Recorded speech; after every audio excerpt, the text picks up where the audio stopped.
사랑하는 서머너 가족 여러분, 오늘 하루 주님 안에서 평안하셨습니까? 매일 성경 묵상으로 함께하는 기도 시간입니다.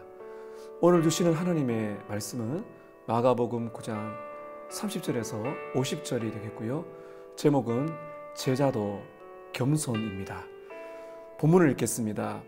그곳을 떠나 갈릴리 가운데로 지날새 예수께서 아무에게도 알리고자 아니하시니 이는 제자들을 가르치시며 또 인자가 사람들의 손에 넘겨져 죽임을 당하고 죽은 지 3일 만에 살아나리라는 것을 말씀하셨기 때문이더라.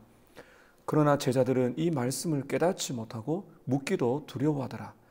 가버나움에 이르러 집에 계실새 제자들에게 물으시되 너희가 길에서 서로 토론한 것이 무엇이냐 하시되 그들이 잠잠하니 이는 길에서 서로 누가 크냐 하고 쟁론하였음이라. 예수께서 앉으사 12제자를 불러서 이르시되 누구든지 첫째가 되고자 하면 무사람의 끝이 되며 무사람을 섬기는 자가 되어야 하리라 하시고 어린아이 하나를 데려다가 그들 가운데 세우시고 안으시며 제자들에게 이르시되 누구든지 내 이름으로 이른 어린아이 하나를 영접하면 곧 나를 영접하며 누구든지 나를 영접하면 나를 영접함이 아니요 나를 보내신 이를 영접함이니라. 요한이 예수께 여짜오되 선생님, 우리를 따르지 않는 어떤 자가 주의 이름으로 귀신을 내쫓는 것을 우리가 보고 우리를 따르지 아니하므로 금하였나이다. 예수께서 이르시되 금하지 말라. 내 이름을 의탁하여 능한 일을 행하고 즉시로 나를 비방할 자가 없느니라. 우리를 반대하지 않는 자는 우리를 위하는 자니라. 누구든지 너희가 그리스도에게 속한 자라 하여 물 한 그릇이라도 주면 내가 진실로 너에게 이르노니 그가 결코 상을 잃지 아니하리라. 또 누구든지 나를 믿는 이 작은 자들 중 하나라도 실족하게 하면 차라리 연자 맷돌이 그 목에 매여 바다에 던져지는 것이 나으리라. 만일 네 손이 너를 범죄하게 하거든 찍어버리라. 장애인으로 영생에 들어가는 것이 두 손을 가지고 지옥 곧 꺼지지 않는 불에 들어가는 것보다 나으니라. 만일 네 발이 너를 범죄하게 하거든 찍어버리라. 다리 저는 자로 영생에 들어가는 것이 두 발을 가지고 지옥에 던져지는 것보다 나으니라. 만일 내 눈이 너를 범죄하게 하거든 빼어버리라. 한 눈으로 하나님의 나라에 들어가는 것이 두 눈을 가지고 지옥에 던져지는 것보다 나으니라. 거기서는 구더기도 죽지 않고 불도 꺼지지 아니하느니라. 사람마다 불로써 소금 치듯함을 받으리라. 소금은 좋은 것이로되 만일 소금이 그 맛을 잃으면 무엇으로 이를 짜게 하리요. 너희 속에 소금을 두고 서로 화목하라 하시니라. 아멘. 예수님은 끊임없이 제자들을 가르치셨습니다. 사역을 하시는 가운데 이제 갈릴리 가운데로 지나가실 때 예수님께서는 두 번째로 자신의 사역을 말씀하시죠. 앞으로 고난받고 죽으시고 부활을 하실 거라는 것을 두 번째로 제자들에게 말씀해 줍니다. 근데 32절 보게 되면 제자들은 도대체 주님이 무슨 말씀하시는지 아직도 깨닫지 못하고 묻기도 두려워합니다. 베드로처럼 혼이 날까 말이죠. 이런 상황 속에서 예수님과 제자 일행은 가버나움 집, 예수님이 이제 거주하시는 장소로 보이는데요. 돌아오는 길에서 아마도 예수님은 앞서가시고 제자들은 서로 어떤 특별한 주제를 가지고 토론하고 또 이렇게 논쟁을 했던 것 같습니다. 예수님께서는 이 가버나움 집으로 들어오셨을 때 질문을 하십니다. 33절 끝에 보면 너희가 길에서 서로 토론한 것이 무엇이냐. 자, 이제부터 오늘 이 주제가 나오게 되는데요. 여러분, 오늘 주제는 제자도 겸손입니다. 오늘 본문이 상당히 길고 여러 가지 이야기로 엮어져 있습니다. 그래서 우리가 이 연결점을 찾기가 쉽지 않은데요. 묵상하다 보면 큰 그림이 그려집니다. 바로 주님께서 우리에게 겸손을 말씀하신다 볼 수가 있습니다. 예수님께서는 물으셨죠. 너희들이 길에서 지나갈 때, 집으로 올 때 무슨 내용으로 논쟁했느냐? 예수님이 다 들으셨거든요. 제자들이 말을 하지 못하고 잠잠합니다. 그 잠잠하다는 것은 부끄럽기 때문이고 죄책감이 들었다는 것이죠. 예수님이 듣지 못하신 것처럼 생각했는데 예수님이 이렇게 물으신 거예요. 왜 제자들이 잠잠하고 부끄러웠는가 하면 34절 보게 되면 길에서 서로 누가 크냐 하고 쟁론했기 때문입니다. 다시 말하면 이제 예수님께서 왕이 되시고 하나님 나라가 이제 건설될 텐데 누가 큰가, 누가 윗자리에 올라갈 것인가, 그것을 토론했다는 것입니다. 여러분, 참 예수님의 마음이 얼마나 답답하셨을까요?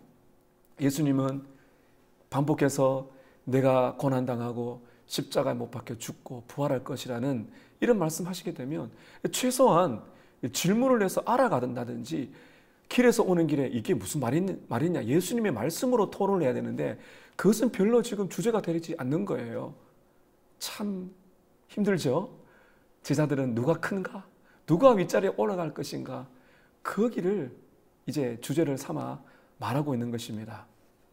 이제 우리가 예수님의 말씀을 통하여서 우리에게 요구하시는 것, 겸손에 대해서 살펴보고자 합니다. 사랑하는 성도 여러분, 제자는 누구입니까? 제자는 겸손한 사람입니다. 이제 나오는 이 말씀, 오늘 본문에서 보면 7가지로 이 겸손의 주제를 가지고 7가지 요소를 우리가 찾아볼 수가 있는데요. 첫 번째, 제자는 겸손한 사람입니다. 무엇이 겸손입니까? 섬기는 사람이 겸손한 사람입니다. 35절에 보시게 되면 예수께서 앉아서 12제자를 불러 이르시되, 예수님이 앉아서 12제자를 불렀어요. 이것은 선생님이 랍비가 가르치는 장면을 말합니다. 예수님은 답답하지만은 인내하심으로써 제자들에게 진리를 말씀해 주게 되십니다. 이 제자들은 앞으로 이제 하나님 나라의 일꾼, 리더가 될 것인데 이들에게 정말 중요한 것은 겸손이기 때문이죠. 자, 여러분, 겸손은 어떤 것이라고? 첫 번째요, 섬기는 자입니다. 예수께서 말씀하십니다. 35절 중반에 첫째가 되고자 한다면 무사람의 끝이 되며 무사람을 섬기는 자가 되어야 할 것이다. 예수님은 첫째가 되는 것, 큰 사람이 되는 것 자체를 부정하지 않았습니다. 예수님이 부정하는 것이 무엇인가 하면 세상의 관점으로 첫째가 되는 것은 아니라고 말하죠. 하나님 나라의 법칙이며 복음의 진리인 것입니다. 하나님 나라의 큰 자, 하나님 보실 때 거목, 하나님 보실 때 위대한 사람은 어떤 사람입니까? 하나님이 말씀하시는 방식으로 큰 자가 되는 것이죠. 그 사람이 어떤 사람입니까? 섬기는 것입니다. 섬기는 사람이 하나님 나라의 위대한 사람인 것이죠. 섬기는 사람, 사람들의 끝자리에 가는, 낮은 자리에 거할 줄 아는 그 사람이 바로 겸손한 사람입니다. 두 번째, 겸손은 어떤 것입니까? 가장 하찮게 보이고 약하게 보이는 성도라도 귀하게 여기는 것이 바로 겸손입니다. 예수님께서는 36절에 보면 어린 아이를 하나를 데려다가 이제 앉히십니다. 그리고 제자들에게 말씀하십니다. 37절에 누구든지 내 이름으로 이런 어린아이 하나를 영접하는 자는 곧 나를 영접하는 것이다. 갑자기 왜 어린아이를 데려와서 어린아이를 영접하라고 말씀하실까요? 우리는 지금 그렇지 않지만은 고대 사회에서는 어린아이는 가장 약하고 비천한 존재로 여겨졌어요. 다시 말하면 별로 중요하지 않는 존재로 여겨졌습니다. 그래서 예수님께서 의도적으로 아이를 딱 데리고 앉히시고 이 어린 아이를 영접을 하라. 이 말은 실제적으로 이런 어린 아이를 영접하라, 돌보라, 관심 가져라 하라는 말로 끝나지 않고 어떤 의미가 있는가 하면 교회 안에서, 특별히 여러분 오늘 말씀은 교회 안의 성도들 간의 관계를 먼저 중점으로 하고 있습니다. 교회 안에서 하찮게 보인다든지 약하게 보인다든지 겉으로 볼 때 비천하게 보이는 그런 사람이라 할지라도 차별을 두지 말고 존귀하게 여기라고 하시는 것이죠. 야고보서 2장 2절 3절에 보면 이런 예화가 있어요. 교회에 아주 좋은 옷을 입고 온 사람이 있는데 그 사람을 바라보고는 어서 와서 좋은 자리에 앉으시지요 라고 말하고, 남루한 떨어진 옷을 입고 온 사람에게는 저 밖에 거기 서라 이렇게 말하면 안 된다고 그 말씀에 나와 있어요. 여러분, 이것이 무엇입니까? 겉으로 바라볼 때 사람을 평가하지 말고 지극히 작은 자 한 사람, 그리고 비천하고 약하게 보이는 사람이라 할지라도 차별을 두지 말고 맞이하라는 거예요. 무엇 때문에요? 그것이 겸손입니다. 교만하면 섬기려 하지 않고요, 교만하면 사람을 평가한다는 것이죠. 그래서 주님께서는 이렇게 말씀하십니다. 이런 사람을 영접하는 것은 곧 나를 영접하는 것이라. 여러분, 너무나 놀랍고 두렵지 않습니까? 우리가 이 살아가면서 성도들 간에서도 우리가 이렇게 사회적 지위나 겉으로 보이는 것들 때문에, 경제력이나 주어진 것들 때문에 우리가 좀 이렇게 좋지 않게 본다면, 꼭 그 사람을 그렇게 본다면 우리가 예수님을 그렇게 본다는 것이죠. 굉장히 두려운 말씀입니다. 또 말씀하십니다. 나를 영접한다는 것은 내 아버지를 영접하는 것이다.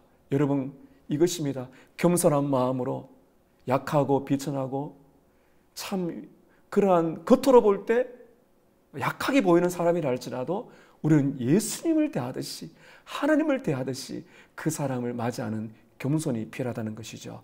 세 번째, 겸손은 어떤 것입니까? 예수님을 따르는 모든 사람들을 한 가족으로 인정하라는 거예요. 경쟁심을 가지지 말라는 것입니다. 38절을 보게 되면 요한이 예수님께 묻습니다. 여러분, 요한은요, 우리가 마가복음 앞쪽에서 보았듯이 별명이 있습니다. 우레의 아들입니다. 무슨 말인가 하면 이 성격이 불같아요. 요한은 사도 요한, 사랑이 많은 사람이지만 은혜를 받고 변화되기 전에는 그가 이 불같은 성격이 많았습니다. 그것이 이제 사랑의 사도로 점점 변화가 된 것이죠. 이 사람의 또 특징이 하나가요, 권력욕, 명예욕이 있어요. 그래서 이 요한과 야고보는 그 예수님께 누가 큰지 이 높은 자리에 굉장히 관심이 많은 사람이에요. 그래서 이렇게 예수님께 말씀하죠. 38절에 보면 예수님, 우리를 따르지 않는 어떤 사람이 있어요. 그러니까 예수님과 함께하는 이 12제자 그룹 같아요. 이 그룹에 함께 있지 않는 사람인데 예수님의 이름으로 귀신을 쫓아냅니다. 그래서 제가 말하기를 우리를 따르지 않기 때문에 제가 하지 말라고 금했습니다. 근데 예수님은 뭐라 말씀하십니까? 40절에 우리를 반대하지 않는 사람은 우리 편이다. 반대하지 말고 그 사람은 진짜 신자니까 하게 둬라. 이렇게 말하는 것입니다. 여러분, 이것이 어떤 말입니까? 우리는 우리를 따르는 자, 우리 편이냐, 우리 교회냐, 또 우리 지역 사람이냐, 이런 걸 따지지만 주님은 말씀하시죠. 우리 편이 중요한 것이 아니라 예수님의 복음대로 살아가는 사람은 우리를 반대하지 않는 모두 다 식구라는 것입니다. 여러분, 교만한 사람은 어떻습니까? 권력욕이 있어요. 내 교회가, 또 우리 안에 있는 울타리가, 우리의 식구들이, 우리 교회가 높아지는 것, 그러면서 다른 교회를 이렇게 배척한다든지 경쟁하면 안 됩니다. 예수의 제자가 되는 것은 어떤 것입니까? 포용력이 있는 것입니다. 겸손한 마음으로 나보다 남을 낮게 여기고 다른 교회, 다른 지체들도 우리와 함께하는 자라는 것을 우리가 알고는 우리가 예수를 따르는, 우리를 따르는 것이 아니라 예수를 따르는 것이죠. 나의 제자가 아니라, 서만화 교회의 제자가 아니라 예수의 제자로서 우리는 다 함께 가는 사람입니다. 그래서 예수 그리스도의 이름으로 물 한 그릇이라도 주는 사람에게는 다 상이 있다. 그래서 금하지 말고 우리 모두 예수를 따르는 사람이라고 받아들이라고 주님이 말씀을 하시는 것입니다. 겸손한 예수님의 제자는 어떤 사람입니까? 네 번째입니다. 다른 사람을 넘어지게 하지 말라는 것입니다. 다른 사람을 실족해 하지 말라는 것입니다. 교만한 사람은 다른 사람들을 죄를 짓게 만들 수가 있다는 것이죠. 오늘 말씀 42절에 보게 되면 이렇게 말씀하십니다. 누구든지 나를 믿는 이 작은 자들, 예수님을 믿는 작은 자들이라는 것은 약한 자들, 믿음이 약한 자들, 또는 앞쪽에서 보았듯이 겉으로 볼 때 비천하게 보이는 사람들을 시험에 들어서 죄를 짓게 하지 말라는 거죠. 실족해 한다는 것은 내가 말이나 행동을 통해서 그 사람이 죄를 짓게 만드는 그런 것을 말합니다. 예수님이 말씀하십니다. 너희들이 바라본 이 작은 자들, 특별히 영적으로 약한 자들이 너희들 때문에 시험대로 죄를 짓게 된다면 무서운 심판이 있을 거라고 말하고 있어요. 42절 보세요. 나를 믿는 이 작은 자들 중에 하나라도 실족하게 하면, 그들로 말미암아 죄를 짓게 만든다면 얼마나 큰 죄인가 하면 차라리 연자 맷돌이 그 목에 매여 바다에 던져지는 것이 낫다. 여러분, 예를 들어서 제가요, 오늘 여러분들에게 말이나 행동을 통해 여러분이 죄를 짓게 만들었어요, 제가. 그러면 차라리 제 목에다가 송아지가 도는 엄청난 연자 맷돌, 무겁지 않습니까? 그것을 내 목에 메고 제가 바다에 차라리 죽는 것이 낫다는 거죠. 무슨 말입니까, 여러분? 그만큼 조심하라는 겁니다. 겸손한 마음으로, 말과 행동에 겸손한 마음으로 다른 사람들을 실족시키지 않도록 하라.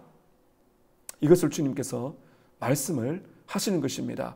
왜 이것이 중요한가 하면, 여러분, 그 작은 자도 바로 예수님이 함께 하시고 내가 그 사람에게 하는 것이 곧 예수님께 하는 것이기 때문에 우리는 조심해서 정말 주님께 하는 마음으로 다른 사람들을 사랑하는 마음으로 실족시키지 않도록 해야 될 것입니다.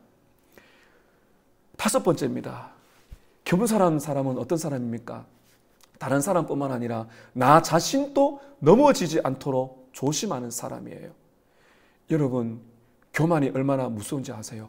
교만하면요, 자기가 죄를 짓는 것도 잘 못 봅니다. 겸손해야 다른 사람들도 넘어지지 않게 하고 나도 죄를 짓는 것을 막을 수가 있어요. 여러분 말씀 보실까요? 43절에 보면 이렇게 말씀하시죠. 만일 너의 손이 범죄하면 찍어버리라. 2 손을 가지고 지옥불에 가는 것보다도 차라리 장애인으로 영생 얻는 것이 낫다. 또 말씀하시죠. 2 발이 너희에게 죄를 짓게 만든다면 다리를 잘라버리라. 2 발 가지고 지옥불에 던져지는 것보다는 차라리 저는 다리로 영생에 들어가는 것이 낫다. 또 말씀하십니다. 너희의 눈이 죄를 범하게 만들면 차라리 눈을 빼버리라. 한 눈으로 영생 얻는 것이 낫지 2 눈을 가지고 지옥에 던져지는 것보다 낫다. 여러분 무슨 말인가요? 여러분 우리는 눈으로 또 입으로 또 여러분 입은 여기 제가 말씀이 없는 걸 말씀드렸지만 우리의 손으로 또 우리의 발로 우리의 눈으로 우리의 모든 행동으로 얼마나 많은 죄를 짓습니까? 여러분 그러면 이것을 빼버려야 될까요? 예수님은 빼라고 말씀하신 게 아니에요. 일종의 과장법이며 주님의 독특한 화술입니다. 여러분 눈을 뺀다고 해서 손을 자른다고 해서 발을 자른다고 해서 죄가 죽는 것이 아니에요. 왜냐하면 죄는 우리 마음에 타락한 본성이 있기 때문입니다. 그만큼 죄를 죽이라는 겁니다. 죄가 얼마나 무서운 건가, 심각한 것인가를 깨닫고 그리고 눈을 뽑듯이 손을 잘라내듯이 다리를 잘라내듯이 죄를 죽이라는 것이죠. 청교도 존 오웨 목사님은 이렇게 말합니다.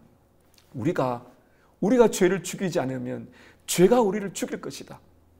여러분 하나님의 은혜로 우리 예수 믿는 사람들은 이렇게 할 수가 있습니다.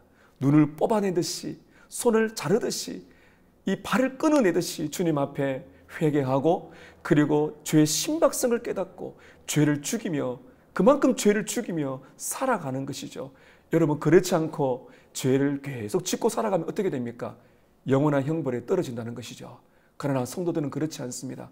여러분 죄는 다른 사람을 실족해 만들 수 있지만은 나 자신을 망치게 만들 수 있기 때문에 겸손한 사람은 죄의 심각성을 깨닫고 주님 앞에서 은혜를 구하면서 예수의 십자가에 우리의 죄를 못 받고 성령의 능력으로 우리의 죄를 죽이는 작업을 하는 것이죠.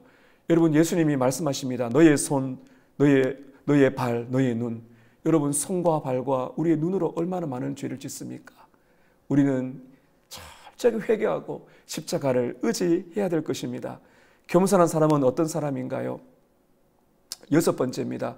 고난과 역경을 기꺼이 받는 사람이에요.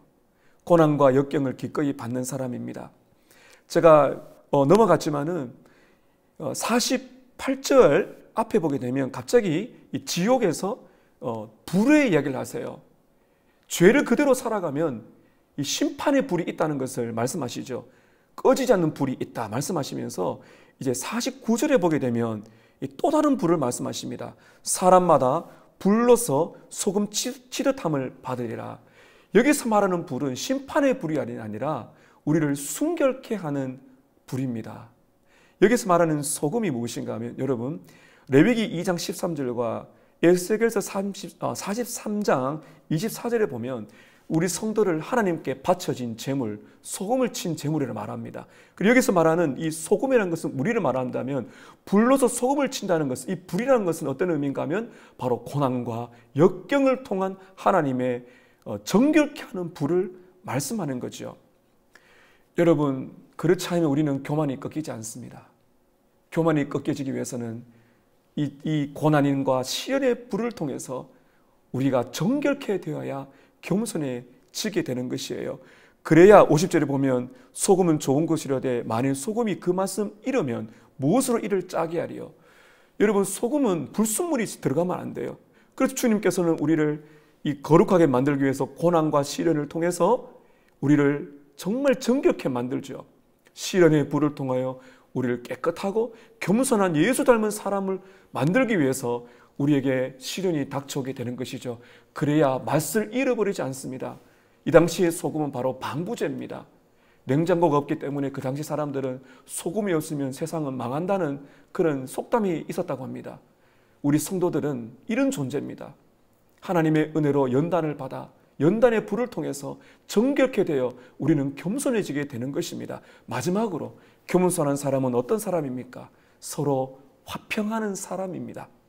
마지막 말씀을 볼게요. 소금은 좋은 것이로되 만일 소금이 그 맛을 잃으면 무엇으로 이를 짜게 하리요? 너희 속에 소금을 두고 서로 화목하라. 싸우지 말라고 말합니다. 여러분, 너희 안에 소금을 둔다는 것은 이 의미입니다. 너희 안에, 너희가 우리 앞에 보았듯이 죄를 죽이고 고난으로 연단을 받으면 순결한 소금처럼 깨끗한 사람이 되어 보존력이 뛰어난다는 것이죠. 세상을, 부패를 막는 진짜 소금의 역할을 하는, 세상의 소금과 같은 보존 역할을 하는 방부제 역할을 할 뿐만 아니라 소금을 둔다는 것은 역시 내가 정말 깨끗한 방부제와 같은 역할을 하게 되면 우리 교회 안에서도 화평이라는 열매가 맺혀진다는 것입니다. 사랑하는 성도 여러분, 주님이 우리를 연단하시고 우리를 새롭게 하셔서 우리를 겸손케 하시기를 축복합니다. 그래야 우리가 싸우지 않고 화목합니다. 오늘 말씀 앞에 보셨죠? 제자들은 누가 크냐 논쟁합니다. 여러분, 하나님의 은혜를 받으면 참된 제자는 겸손해집니다. 누가 크냐, 세상적으로 누가 크냐, 그것이 아니라 서로 화목하는 것이죠. 우리는 세상의 소금이며 그리고 소금을 가지고 있는 방부제와 같은 역할을 해서 서로에게 주신 이 사랑을 지켜내고 화평을 지켜내고 그리고 겸손을 지켜내고 보존해서 아름다운 공동체 만들어내시는 겸손한 제자 되시기를 주님의 이름으로 축복합니다. 아멘. 주신 말씀 가지고 4가지 기도합니다. 첫 번째는 낮은 자리에서 남을 섬기는 겸손한 제자 되게 하소서. 두 번째는 말과 행동으로 다른 이들을 실족해 하지 말게 하소서. 세 번째는 죄의 심각성을 깨닫고 죄를 죽이며 살게 하소서. 네 번째는 소금처럼 다른 이들과 화평을 보존하는 자가 되게 하소서. 주신 말씀 가지고 함께 기도하겠습니다.